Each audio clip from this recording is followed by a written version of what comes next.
नमस्कार दोस्तों, आप सभी का स्वागत है हमारे और आप सभी के चैनल फिल्मी जानकारी में। आज हम फिर से एक रोचक जानकारी लेके आपके सामने पेश हुए हैं। उम्मीद करते हैं आपको यह कहानी और जानकारी जरूर पसंद आएगी।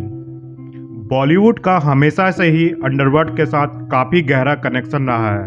वो दौर आज भी लोगों को अच्छे से याद है जब फिल्म और म्यूजिक इंडस्ट्री के ऊपर अंडरवर्ल्ड माफिया का साया मंडराता रहता था। अंडरवर्ल्ड में इन डॉन का इतना खौफ था कि सिर्फ नाम से ही लोग कांपने लगते थे। बीते जमाने से लेके नए फिल्मों तक कई अंडरवर्ल्ड डॉन के सरगना की कहानी को अलग अलग तरीके से बड़े पर्दों पर दर्शाया गया है। लेकिन शायद आपको ये जान के हैरानी होगी कि ये कनेक्शन केवल फिल्मों तक ही सीमित नहीं था। बीते दशक की कई एक्ट्रेस गैंगस्टर्स के साथ अंडरवर्ल्ड डॉन के प्यार में दीवानी हो चुकी थी। इन एक्ट्रेस पर अंडरवर्ल्ड के सरगना का प्यार का खुमार कुछ इस कदर चढ़ा कि फिर ना उन्होंने करियर की परवाह की और ना ही परिवार की। आज जानते हैं 80 और 90 के दशक की उन एक्ट्रेस के बारे में जो किसी हीरो को नहीं बल्कि रियल लाइफ विलन को दिल दे बैठी थी। सबसे पहले बात करेंगे 90 के दशक की मशहूर अभिनेत्री ममता कुलकर्णी की।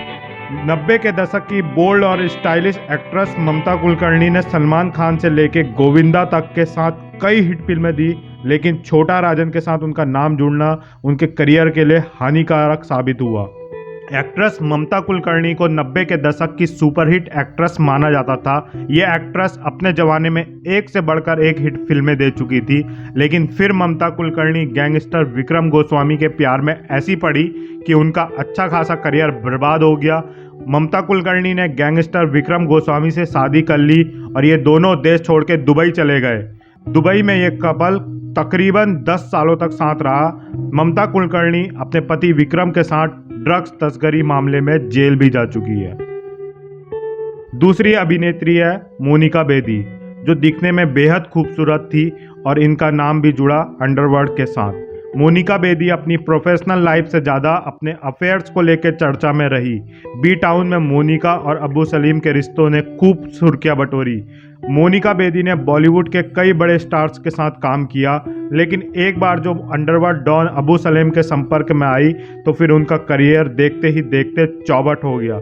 मोनिका की अबू सलीम से पहली मुलाकात दुबई में हुई, जहां उन्होंने खुद को एक बिजनेसमैन बताया था। धीरे धीरे इनकी मुलाकातों का सिलसिला बढ़ता गया। कहा तो ये भी जाता है कि दोनों ने शादी तक कर ली थी। एक रिपोर्ट के मुताबिक मोनिका फिल्में ना मिलने पर डायरेक्टर्स को अबू सलेम के नाम की धमकी भी देती थी। वहीं अबू सलेम के साथ नाम जुड़ने के बाद मोनिका को जेल तक जाना पड़ा। एक रिपोर्ट के मुताबिक ये एक्टर अपने बॉयफ्रेंड की वजह से जेल तक जा चुकी है। पुलिस द्वारा पकड़े जाने पर यह रिश्ता टूट गया था। तीसरी अभिनेत्री है मंदाकिनी। फिल्म राम तेरी गंगा मैली ने मंदाकिनी को रातों रात स्टार बना दिया था। 90 के दशक की ये एक्ट्रेस अपने फिल्मों के अलावा अपने रिलेशनशिप के चलते भी सुर्खियों में छाई रही। मंदाकिनी और अंडरवर्ल्ड डॉन दाऊद इब्राहिम की डेट करने की खबरों ने उस वक्त तहलका मचा दिया। इन दोनों की साथ में एक फ़ोटो सामने आई थी, जिसके बाद इन खबरों ने जोर पकड़ लिया था। कई मीडिया रिपोर्ट्स के मुताबिक दाऊद इब्राहिम डायरेक्टर्स पर मंदाकिनी को फिल्म में कास्ट करने का दबाव डालता था। राम तेरी गंगा मैली फिल्म से घर घर में छा जाने वाली मंदाकिनी का करियर भी तब ढलान की तरफ जाने लगा जब उनका नाम अंडरवर्ल्ड के डॉन दाऊद इब्राहिम के साथ जुड़ा। उस वक्त इनकी साथ में कई तस्वीरें भी सामने आई। कहा जाता है कि इसी वजह से एक्ट्रेस का फिल्मी करियर भी खास नहीं चला। धीरे धीरे वो इंडस्ट्री से गायब हो गई और फिलहाल वो शादी करके घर बसा चुकी है और गुमनामी में जिंदगी बिता रही है। अगली अभिनेत्री है सोना मस्तान मिर्जा। 70 और 80 के दशक में एक्ट्रेस सोना ने कई फिल्मों में काम किया। मधुबाला की हमशक्ल सोना भी एक एक्ट्रेस थी। एक खास एंगल से देखने पर वो मधुबाला जैसी दिखती थी। कहा जाता है कि हाजी मस्तान मधुबाला को पसंद करते थे, लेकिन उनसे शादी नहीं हो पाई, जिसके बाद उन्होंने मधुबाला की तरह ही दिखने वाली सोना से शादी की थी। उनकी मुस्कान भी काफ़ी मधुबाला से मिलती जुलती थी। हाजी मस्तान उन पर फिदा हो गए। फिर क्या था, डॉन से नज़दीकियाँ क्या बढ़ी, बॉलीवुड में सोना को और मौके मिलने लगे।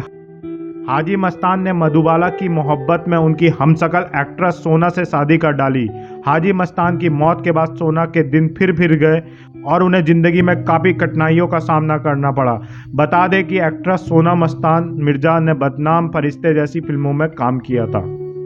70 का दशक ये वो दौर था जब फिल्मी पर्दों पर एक दो नहीं बल्कि कई सितारों का जलवा कायम था। हालांकि कुछ ऐसे भी थे जो छोटे मोटे रोल तक ही सिमट कर रह गए और कुछ खास कमाल नहीं कर पाए और उनकी निजी जिंदगी काफ़ी सुर्खियों में रही।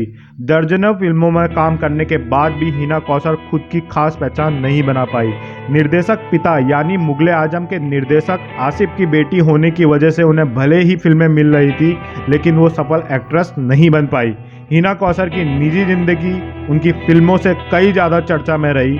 उन्होंने अंडरवर्ल्ड डॉन दाऊद इब्राहिम के दाहिने हाथ माने जाने वाले डॉन मोहम्मद इकबाल मेमन यानी इकबाल मिर्ची से शादी की थी। शादी के बाद उन्होंने फिल्मी दुनिया छोड़ दी। हिना कौशल इकबाल की दूसरी पत्नी थी। शादी के बाद वो इकबाल मिर्ची के साथ लंदन में बस गई, लेकिन कुछ सालों के बाद इकबाल मिर्ची की लंदन में हार्ट अटैक से मौत हो गई। इसके बाद हिना कौशल अकेली रह गई। इकबाल से शादी करने के बाद हिना कौशल फिल्मों से दूर तो थी ही, इकबाल की मौत के बाद उन्होंने सभी से कन्नी काट ली। सूत्रों के मुताबिक हिना कौशल अभी भी लंदन में ही रहती है, लेकिन असल में वो कहाँ गुमनाम है इसकी कोई जानकारी नहीं है। दोस्तों, आपको क्या लगता है कि इन अभिनेत्रियों ने जो किया वो सही था या गलत? आपको कौन सी अभिनेत्री आज भी पसंद है? हमें कमेंट बॉक्स में ज़रूर बताइएगा। ऐसी ही और रोचक जानकारी जानने के लिए आप हमारा चैनल फिल्मी जानकारी को सब्सक्राइब भी कर सकते हैं। बस बेल आइकन दबाना मत भूलिएगा। धन्यवाद।